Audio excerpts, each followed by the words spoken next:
Marcus Reid, a black police officer, witnesses his white partner shooting an unarmed black man. As the department attempts to conceal the truth, Marcus is confronted with an impossible decision: safeguard his career or reveal the fatal cover-up.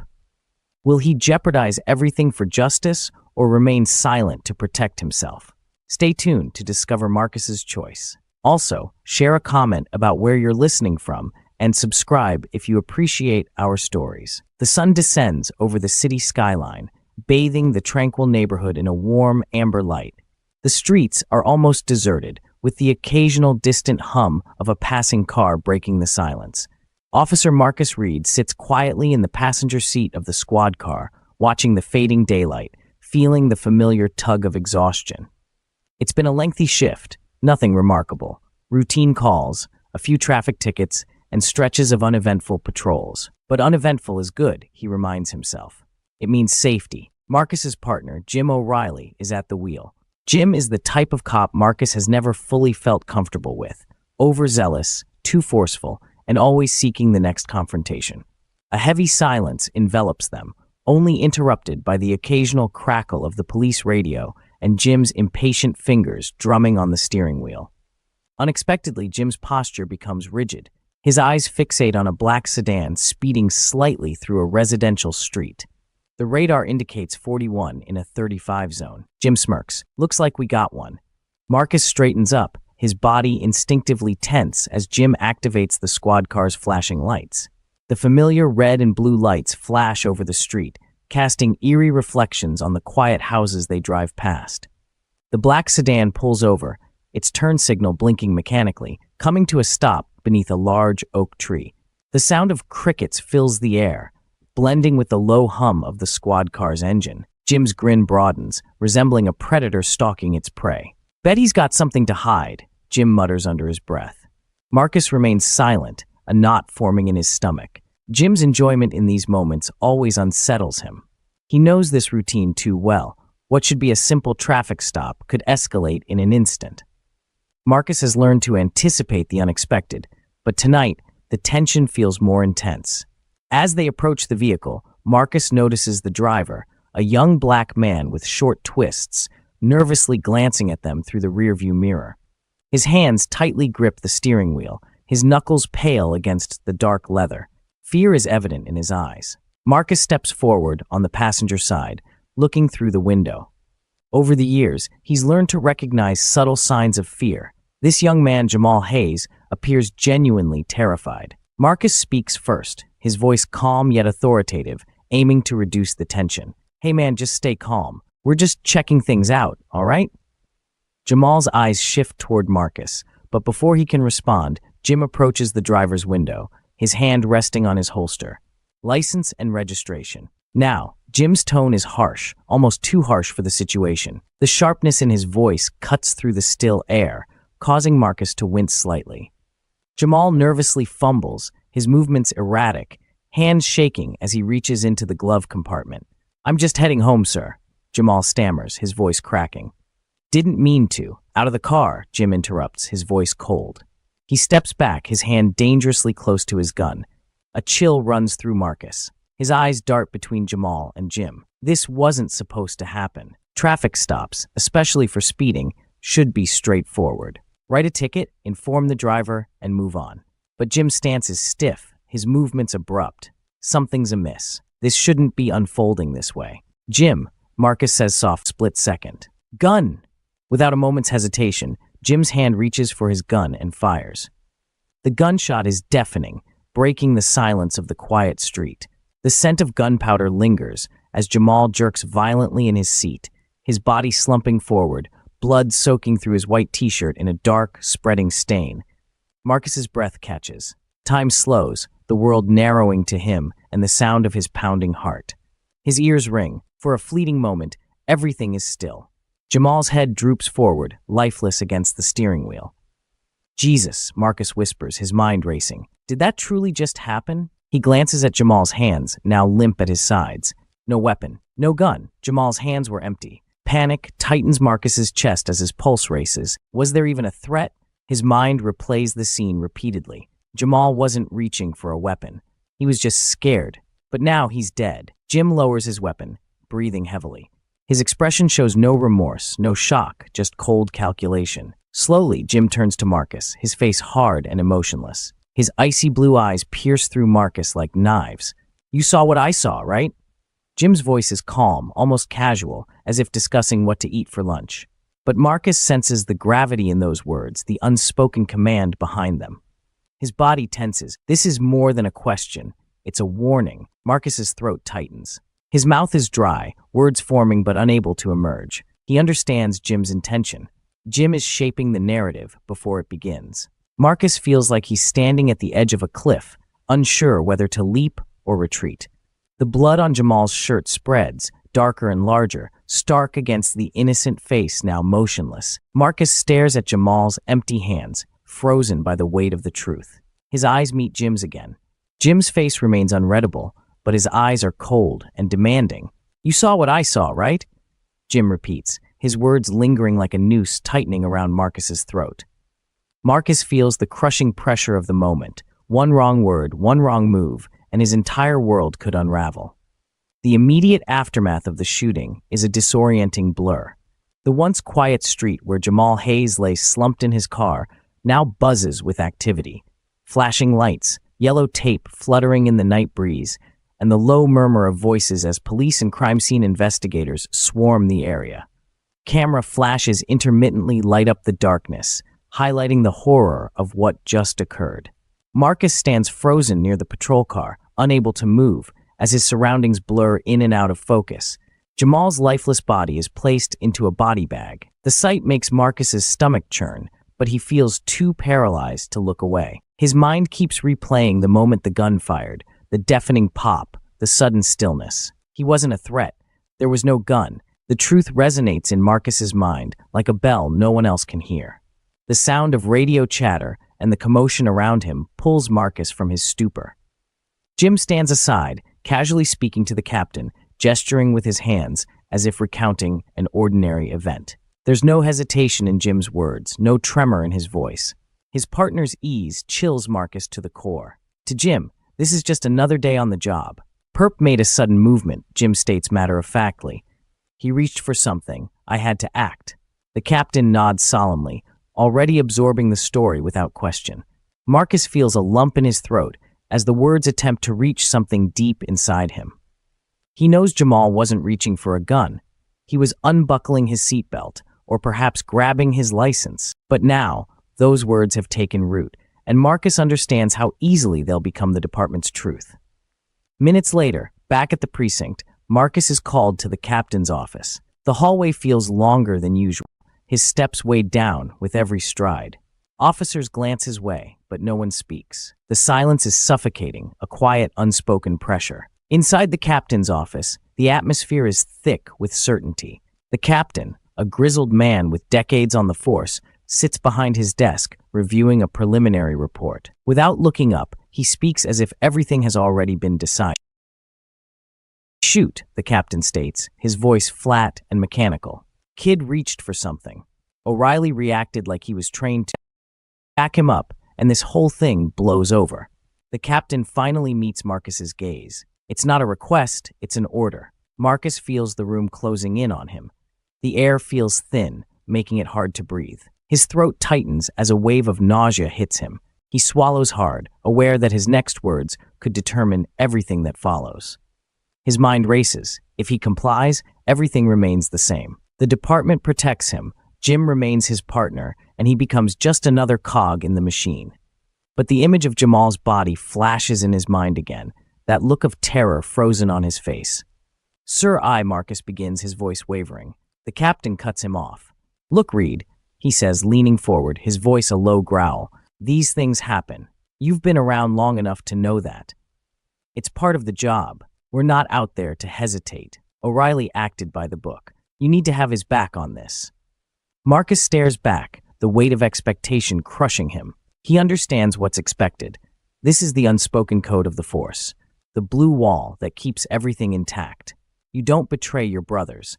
You don't question the system. But Marcus can't stop thinking about Jamal's mother, who would be told her son reached for something. The thought makes his skin crawl. As Marcus exits the captain's office, the hallway feels even more claustrophobic. His colleagues give him small nods as he walks by, acknowledgments that he's now part of the cover-up, that he will go along with whatever story the department creates.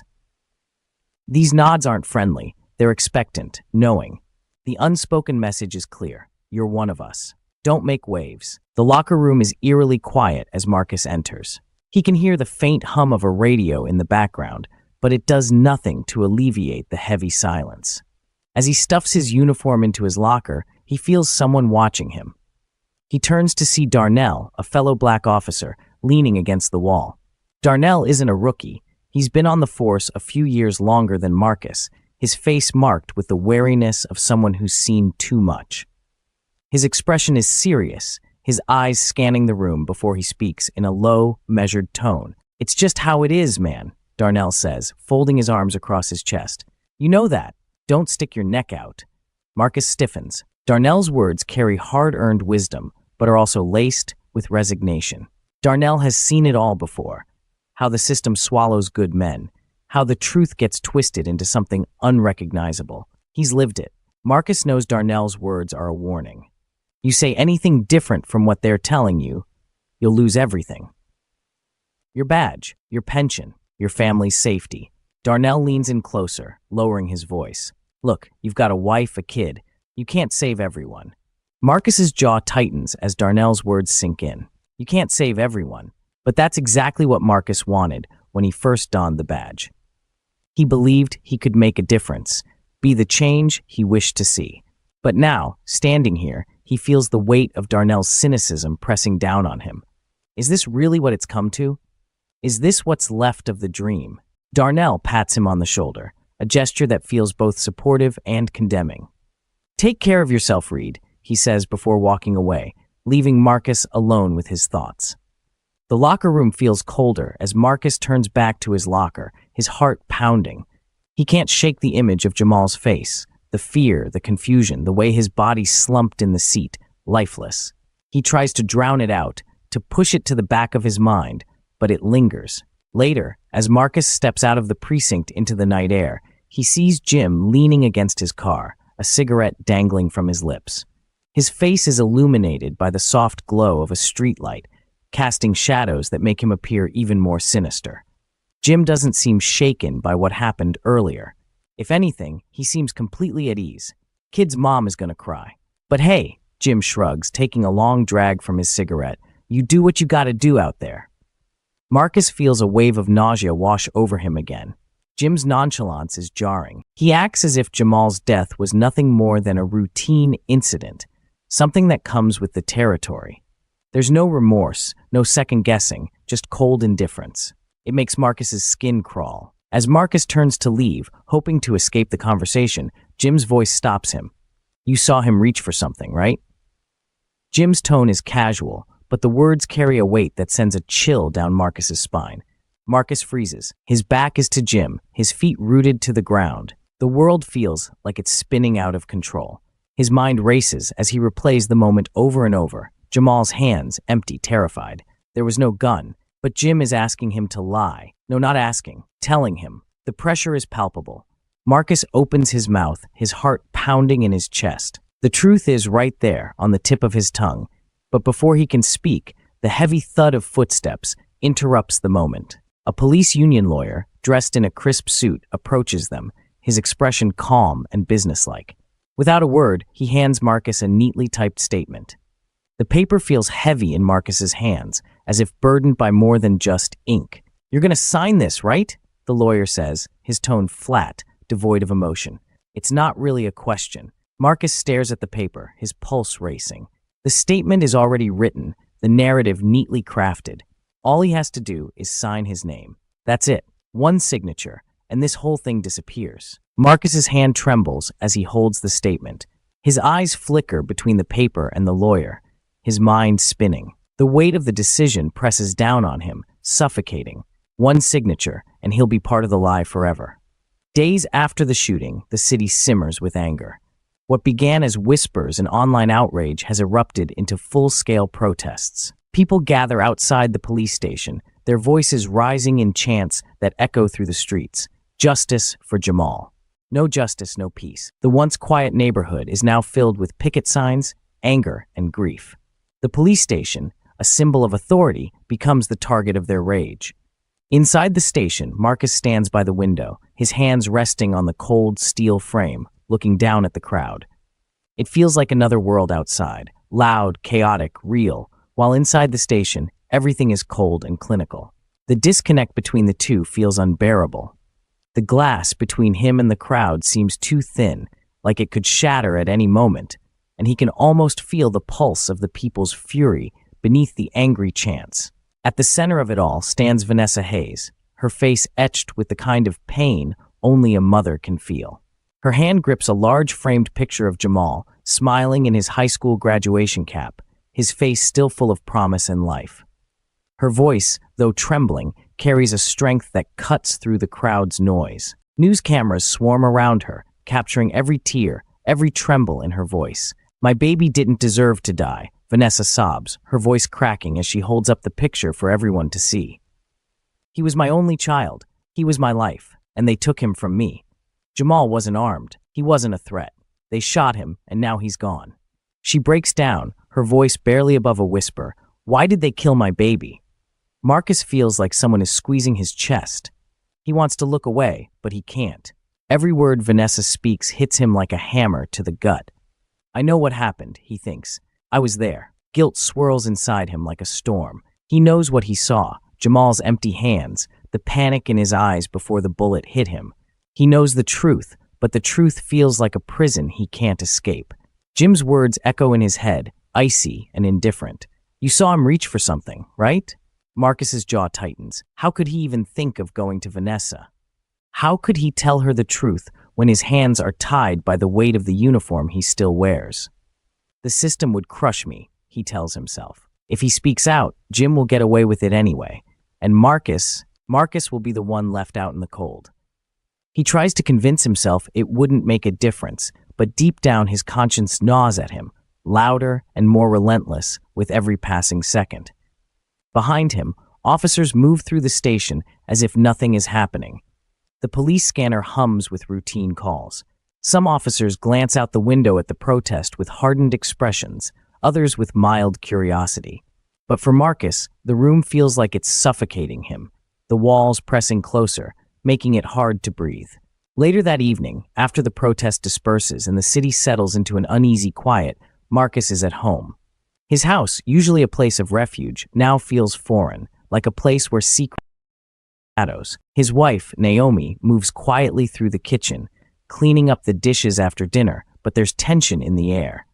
She hasn't said much since the shooting. Her eyes always seem to be searching his, asking questions she doesn't dare speak aloud.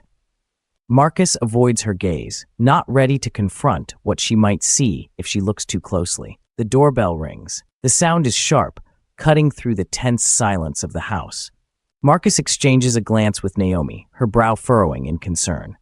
It's late. They're not expecting anyone.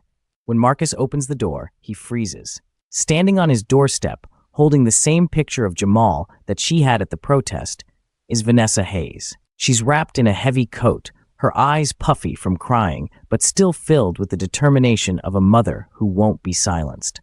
The sight of her makes Marcus's heart lurch in his chest. "Officer Reid," she says, her voice soft but steady. There's no anger in her tone, just exhaustion and grief. "I know it's late. I didn't know where else to go." Marcus is speechless. His mouth opens, but no words come out. Behind him, Naomi steps into the doorway, her face a mix of surprise and wariness. Vanessa steps forward slightly, her grip tightening on the picture of her son. "I know you're a good man," she continues, her voice trembling but firm. "I've seen you in the neighborhood. You've always been decent to us, always treated people with respect. You care about the people here. I know you do." Her eyes search his face, pleading. "Please, I need to know the truth. What happened to my son?" Her words hang in the air, heavy and crushing. Marcus feels like the ground beneath him is crumbling. He glances over at Naomi, who stands in the doorway, arms crossed, her expression unreadable. Her eyes lock with his, searching for something, an answer, a decision, anything. For a moment, it's like time stops, and Marcus is standing at a crossroads. His entire world teeters on the edge. "I just need to know," Vanessa pleads, her voice breaking. Please, tell me what happened to my baby. I need to know if he suffered. I need to know if he was scared. Marcus can't breathe. He's immobilized. His mind races uncontrollably. He recalls everything: the shooting, the blood, the lifeless body, and the lies spun to protect the department. He longs to confess, to tell Vanessa the whole truth, to provide her the closure she desperately seeks. He opens his mouth, prepared to reveal everything. His heart pounds in his chest, driven by guilt and shame, urging him to speak. But just as the words begin to form, his phone buzzes in his pocket, cutting through the moment like a sharp blade. Marcus hesitates, the sound snapping him out of his internal conflict. He pulls out his phone, glancing at the screen. It's a message from Jim. Don't do anything stupid, Marcus. Remember who's got your back. The words hit him like a gut punch. He stands frozen in the doorway, phone still in hand, the message glaring back at him like a warning, almost a threat. A cold chill runs down his spine. Marcus looks up at Vanessa, her eyes filled with raw, desperate hope. He senses Naomi's gaze on him too, her silent presence weighing heavily on him. His heart feels torn in two directions, the truth burning in his throat while fear paralyzes him. His hand tightens around the phone, Jim's words lingering in the air, suffocating him. Vanessa waits, her face a mix of grief and hope. Naomi's eyes lock onto his, silently pleading for him to choose the right path. Marcus's mouth opens, but the words won't come. The silence stretches unbearably as Marcus stands on the brink of a decision that could destroy everything. Inside the station, the atmosphere is suffocating, thick with unspoken tension that settles over the department like a dense fog. The protests outside haven't subsided. In fact, they've grown louder and angrier. The chants, signs, and faces filled with rage and grief feel like they're closing in on Marcus. Meanwhile, the department moves swiftly to control the narrative, launching an internal investigation that Marcus knows is more for appearances than for truth. The sterile conference room where the interview is set feels cold, its gray walls bare except for a single, faded poster of a bald eagle hanging crookedly on the far wall. Marcus sits at the long table, the leather chair creaking under his weight as he leans forward, attempting to steady his breathing.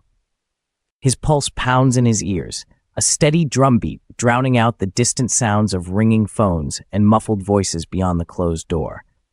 Across from him, two investigators, one from Internal Affairs and the other a senior detective from the department, sit with notepads and a tape recorder, their sharp eyes watching Marcus closely. Their faces are impassive, unreadable, but Marcus can feel the weight of their scrutiny pressing down on him. He knows this isn't a genuine search for justice. It's about protecting the department, keeping their story straight, and Marcus is merely a piece on the chessboard they're ready to move.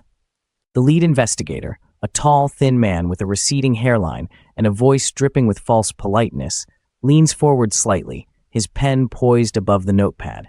Officer Reid, he begins, his tone professional but devoid of warmth.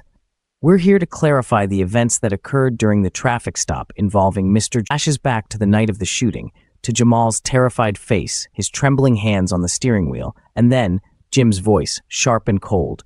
Gun. The sound of the gunshot still echoes in Marcus's mind, loud and deafening.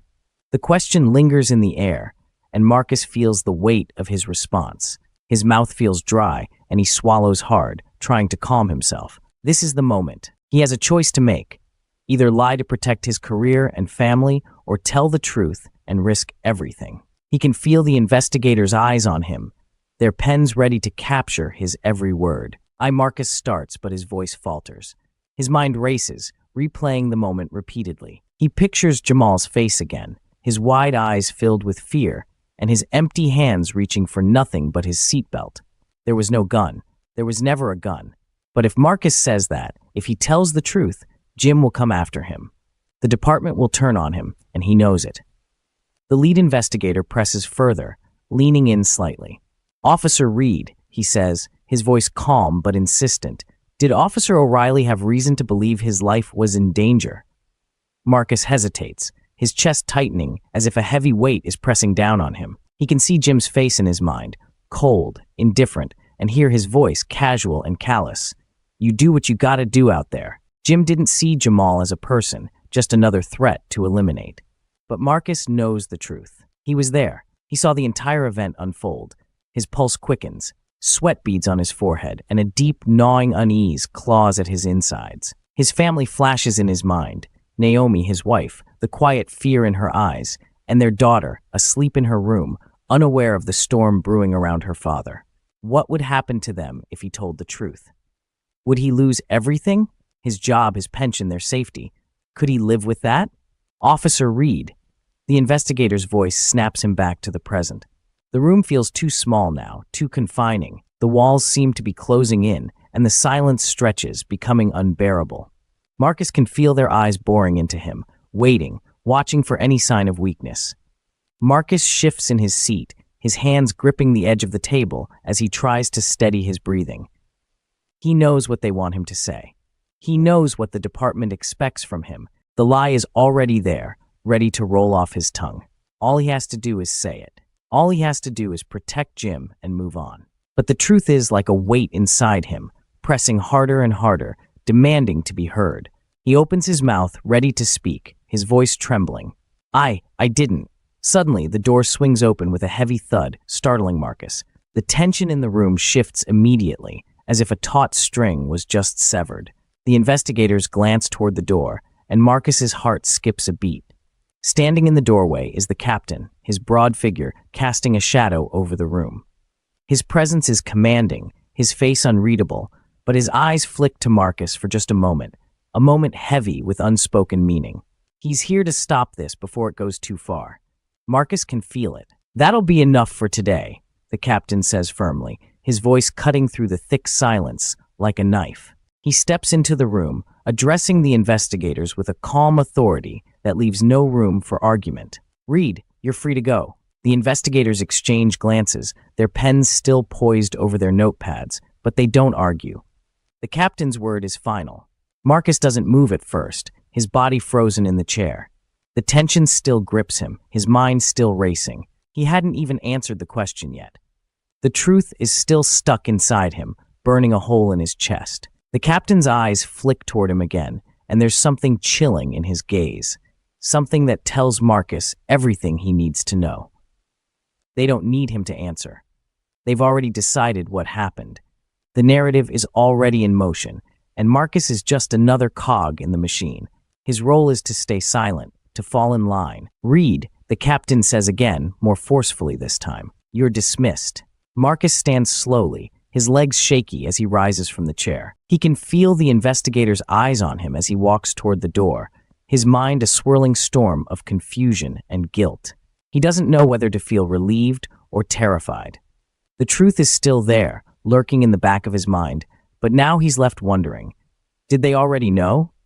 Did they already know that Jamal wasn't a threat? Are they just planning to bury it like they've buried so many other truths?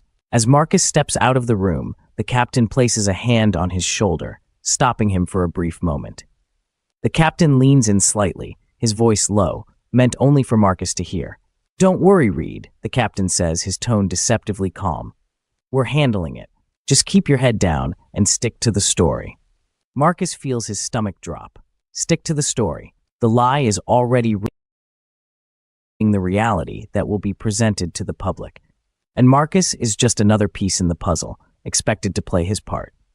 He walks out of the station, the captain's words echoing in his mind. Stick to the story. His heart pounds as he steps into the cool evening air, the weight of the lie pressing down on him. He glances toward the protests still brewing outside the station, the crowd chanting for justice. But inside, Marcus knows that justice is already being suffocated, and he's a part of it. The city is boiling. Each passing day brings more protests, more tension, and increased pressure. The crowds outside the station are no longer just grieving. They're furious, demanding accountability. Their voices, loud and unrelenting, seep into Marcus's consciousness every time he walks past the station's windows. Justice for Jamal. No justice. The chants echo in his head even when he's alone, haunting him. At first, Marcus tries to block out the noise, convincing himself that if he keeps his head down, it'll all blow over, as Jim said. But that hope fades quickly. As the protests intensify, shadows begin to creep into Marcus's life. The threats start small, just whispers, Rumors that he hears through the grapevine, mentions of loose cannons, and how the department handles anyone who steps out of line. But soon, those whispers turn into something more sinister. It begins with the phone calls. They come late at night, the kind that jerk you awake from sleep, heart pounding. Marcus groggily answers the phone, only to be met with silence. The first time, he brushes it off as a wrong number, but then it happens again. And again, each time there's no one on the other end. Just silence. Marcus listens to the static, feeling the hair on the back of his neck stand up. Someone's there. Someone's listening. They're sending a message. The letters come next. One evening, after another long day at the station, Marcus comes home to find a plain white envelope slipped under his door. No address, no stamp, just his name scrawled in jagged, hurried letters. His hands tremble slightly as he picks it up. He rips open the envelope, his breath catching in his throat as he pulls out the note inside. The words are few, but the message is clear. Keep quiet, or else. Marcus's blood runs cold. He reads the note over and over, his pulse quickening, his mind racing. Who sent this? Was it the department, trying to remind him of the stakes? Or was it someone else? Someone more dangerous? He tries to brush it off, telling himself it's nothing. Just intimidation tactics. It doesn't mean anything. But deep down, fear gnaws at him. The kind of fear that sticks with you, creeping into the corners of your mind, even when you try to forget about it. The kind of fear that makes you double-check the locks at night and glance over your shoulder when you walk to your car. A week later, late at night, Marcus is tucking his young daughter Leah into bed. She's only 6, with wide, innocent eyes and a smile that melts his heart every time. As he pulls the covers up to her chin, she yawns and reaches up to wrap her small arms around his neck, hugging him tightly. "Good night, Daddy," she whispers, her voice soft and sleepy. "Good night, baby girl," Marcus murmurs, kissing her forehead and lingering there for a moment, as if trying to absorb the warmth of her embrace, trying to remind himself why he's doing all of this, why he's staying silent, why he's protecting them. As he rises from her bed and turns to leave her room, something catches his eye through the small crack in the curtains. Outside, parked just beyond the driveway, is a car idling, its headlights on, casting long, eerie shadows across the yard. Marcus freezes, his heart skipping a beat. The car doesn't move. It just sits there, the engine humming softly in the still night. For a moment, Marcus considers going outside, confronting whoever is in the car. But then, as if sensing his thoughts, the car's headlights flash twice, bright, blinding beams cutting through the darkness. Marcus's heart pounds in his chest. Then, just as quickly, the car speeds off, disappearing down the street and into the night. Marcus stands there, staring after it, his mind racing. It could have been anyone, but Marcus knows the truth. It's them. The department has its ways of keeping people in line. And now, they've come to his doorstep. Naomi appears behind him in the hallway, her voice quiet, but filled with concern. You think it's who she means, Marcus knows. She's been worried for days, ever since the first phone call, ever since the first letter. They both know what's at stake. Marcus clenches his jaw, trying to keep a brave face. He doesn't want to scare her, doesn't want her to see just how deep his fear runs. But he can't lie to her. Not anymore. "Yeah," he mutters, his voice tight. "I think it's them." Naomi's expression hardens, fear flashing in her eyes for a brief moment before she forces it down. She nods, biting her lip, and then disappears back into Leah's room, checking the window, making sure everything is locked. At work, the tension is even worse. Marcus can feel eyes on him wherever he goes, watchful, suspicious eyes. Some of his fellow officers act like nothing's wrong, but others, they look at him differently now, like they know he's a loose end that needs tying up. And Jim is as cocky as ever, his swagger untouched by any sense of guilt or remorse. In the locker room, Jim leans against the wall, arms crossed over his chest, his usual smirk plastered on his face. "You see all that mess out there?" he says casually, jerking his thumb toward the window, where the sounds of the protest filter in from outside. These people, they're going to forget about all this soon enough. A couple more weeks, tops, the news will move on. They always do. Marcus doesn't respond, just keeps pulling on his gear, his jaw clenched. He can feel Jim's eyes on him, sizing him up, looking for cracks. Jim's voice lowers slightly, taking on a more dangerous edge. "Look, man, This whole thing is gonna blow over. People forget. But you, Jim steps closer, his breath hot against Marcus's ear. You do something stupid, and you'll be out on your ass. You understand me?